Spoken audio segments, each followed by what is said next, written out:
today. So we're gathered today here in the rotunda of the San Mateo County Historical Museum. And this building, for those of you who don't know, served for many years actually as the county courthouse. This building was actually dedicated in 1910 as the Temple of Justice. I can think of no better place in the county to hold this press conference today. I'm joined by Carlos Tapia, and Supervisor Crozo is here as well. We really wanted to go ahead and bring everybody together and first introduce you all to Carlos Tapia. So in reports now, Mr. Tapia has been referred to as the president of the Deputy Sheriff's Association. Carlos Tapia was born and raised here in San Mateo County. He has lived here almost his entire life in San Bruno. He attended Cappuccino High School, where he met his wife Maggie, his high school sweetheart. They've been together for 33 years, and they've been married for 29 years. Together, he and Maggie have 3 children, Vanessa, Carlos, and then Bella. Mr. Tapia raised his family in San Bruno, where he has been a proud father and an active community volunteer, coaching youth sports, AYSO, San Bruno baseball, and he's well known for coaching the San Bruno Storm Girls youth softball team. Professionally, after high school, he served 10 years in the United States Army. He served both in active duty and in the reserves, and he trained as a medic. He has spent the last 15 years serving our community as a San Mateo County Deputy Sheriff. He's done so in a manner with such distinction that his peers elected him president of the Deputy Sheriff Association. Now, I share this background with everyone because I want everyone to understand who this man is and the gravity of the injustice that was done to him and his family by the Sheriff's Executive Leadership Team. On Tuesday, November 12th, as the county prepared to release the independent investigator's report, Mr. Tapia was arrested. Prior to today, we knew that there was no warrant for the arrest. And we knew that prior to the arrest, Captain Brian Phillips was instructed to arrest Mr. Tapia, and rather than do so, he resigned. Today, thanks to the excellent work of San Mateo County District Attorney Steve Wagstaff and the San Mateo County District Attorney's Office, we know much more. I'm going to read this statement now, and I know it's long, and I know you've all seen it, but I want Mr. Tapia to hear it read aloud, and his family hear it read aloud in this place. I want it to echo in the halls where our county's history is kept, so that it might remain here and you know it be here today. On Tuesday afternoon, November 12, 2024, the San Mateo County Sheriff's Office conducted a warrantless arrest of Deputy Carlos Tapia for felony charges of time card fraud in violation of Penal Code Sections 487A, grand theft, and 532A, obtaining money by false pretenses, occurring between January 1st, 2024 and October 18th, 2024. The Sheriff's Office submitted the case to the District Attorney's Office for review and prosecution the next morning, Wednesday, November 13th, 2024. This was the first time the case was submitted to the District Attorney's Office for review. Over the course of the following month, the District Attorney's Office conducted a thorough and detailed investigation into the allegations. We have conducted, based on the follow-up investigation that we have concluded, based on the follow-up investigation, that no crime was committed by Deputy Carlos Tapia, that the complete investigation showed that there was no basis to believe any violation of law had occurred, and finally, that Deputy Tapia should not have been arrested. The Sheriff's Office investigation was conducted entirely by an assigned acting assistant sheriff who reviewed time card records by Deputy Tapia. The acting assistant sheriff's investigation was extraordinarily limited and did not involve necessary follow-up investigation to examine the accuracy of the allegations. The acting assistant sheriff noted in his report that the investigation was ongoing and more needed to be done. Nevertheless, the assistant sheriff reported that the sheriff's office executive leadership directed that Deputy Tapia be arrested on November 12, 2024, without that additional investigation being conducted. After the assistant sheriff submitted the case for prosecution on November 13, 2024, District Attorney's Office investigators proceeded over the next month to conduct a complete investigation. This included interviews of the investigating acting assistant sheriff, of the sergeants and lieutenant who supervised Deputy Tapia and verified his work schedule and work assignments, human resources management analysts who verified the MOU rules, allowing Deputy Tapia release time for his Deputy Sheriff's Association work, the Assistant County Controller regarding payroll rules, the Sheriff's Office Director of Finance and payroll coordinators, and County Public Works staff regarding building logins and logouts. Additionally, a full interview of Deputy Carlos Tapia himself was conducted. Documented evidence was collected to corroborate verbal statements, and interviews were recorded. At the conclusion of the interview of the investigating acting assistant sheriff, District Attorney's investigators discussed with the acting assistant sheriff the additional information learned during the course of the District Attorney's Office follow-up investigation. The acting assistant sheriff repeated several times that the follow-up investigation definitively established that there is no case against Deputy Tapia and he is not guilty of any criminal conduct. It is my conclusion that the evidence establishes without question that Deputy Carlos Tapia did not commit grand theft, theft by false pretenses, or any sort of time card fraud. There were clerical errors in the manner in which work hours were coded, but nothing showing criminal intent or criminal conduct. Additionally, there was no monetary loss. No monetary loss to the sheriff's office by the miscoding. Therefore, we deem the matter closed.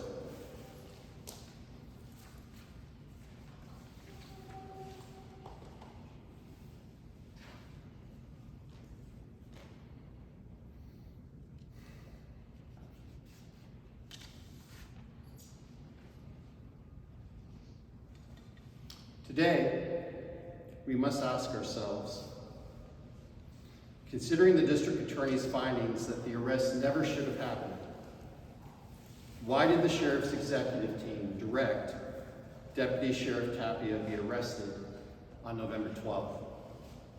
Without a warrant, in the face of a resignation of Captain Phillips, and when the investigating acting assistant sheriff had indicated that more work needed to be conducted. Why was it so urgent that they arrest him on November 12th? On November 12th, after Mr. Tapia's arrest and moments before the county released the independent investigators report, and you can go back and look at the press conference, Sheriff Corpus held a press conference. In it, Sheriff Corpus alleged County Executive Mike Callaghy and I were friends with Mr. Tapia, and accused us both of meeting with him behind closed doors. In that same press conference, she said the allegations against Mr. Tapia raised questions about the attempts to undermine her office and urged Mr. Callaghy and I to remain on the right side of the law. She was using the arrest to make the argument that Mr. Tapia was on the wrong side of the law and to infer by association Mr. Callaghy and I were so as well. The only thing Mr. Tapia is guilty of is having the audacity and courage to stand for those around him, for those he worked with. In her independent investigation report, Judge Cordell concludes with the following statement: lies, secrecy, intimidation, retaliation, conflicts of interest, and abuses of authorities are the hallmark of the Corpus administration. Mr. Tapia, Today you are vindicated. As a member of the Board of Supervisors, as both of us, we want every person in this county to know of your innocence. We have a sheriff in this county we cannot trust. What happened to you presents no stronger argument. I don't know if the sheriff or her executive leadership team will ever apologize to you, but on behalf of the county, I want to tell you how incredibly apologetic we are for what happened to you and to your beautiful family. Every reasonable, rational person in this county, I have no doubt, will be outraged when they know of the injustice that was done to you. As Judge Cordell concluded in her report, nothing short of new leadership can save this organization. To Sheriff Corpus today, we renew our calls for you to resign immediately. And with that, I'd like to go ahead and introduce Mr. Tapia, Deputy Sheriff Tapia, so that he can make a brief statement.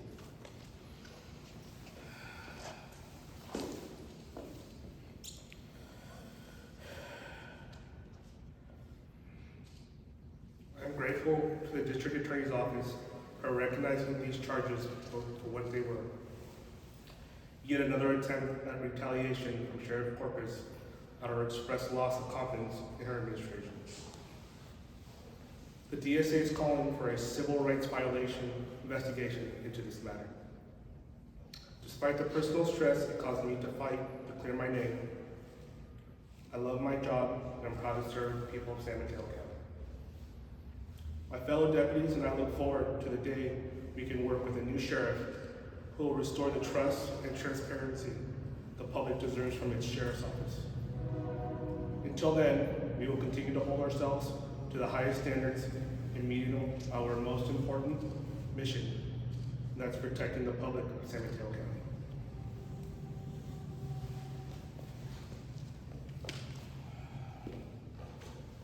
Supervisor Forza. Thank you. My comments today will be short.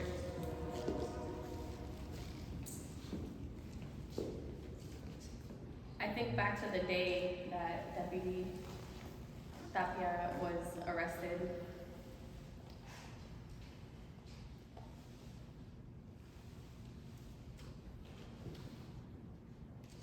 And I want people to understand how deep of an impact it had on everyone. The district attorney's investigation and vindication of Deputy Tapia's innocence is something that we all hoped and waited for. It was independent. He is a elected official just as the sheriff is.